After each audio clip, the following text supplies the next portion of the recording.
أما التبرك بآثارهم وهو النوع الثاني، والتمسح بثيابهم أو بعرقهم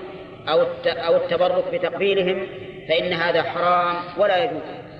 وهو من البدع المنكرة التي يجب على من فعل به هذا أن ينهى الناس عنه. ولكن والعياذ بالله بعض الناس تدعوه نفسه الأمارة بالسوء والهوى وحب الرئاسة والجاه أن يمكن الناس من أن يعملوا به هذا العمل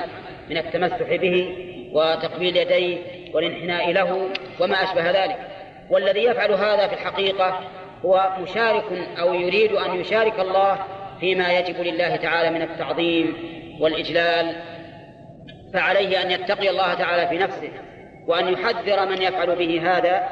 يحذرهم من أن يفعلوا به هذا الفعل، وأن يعرف قدر نفسه ويعرف قدر ربه تبارك وتعالى. أما التبرك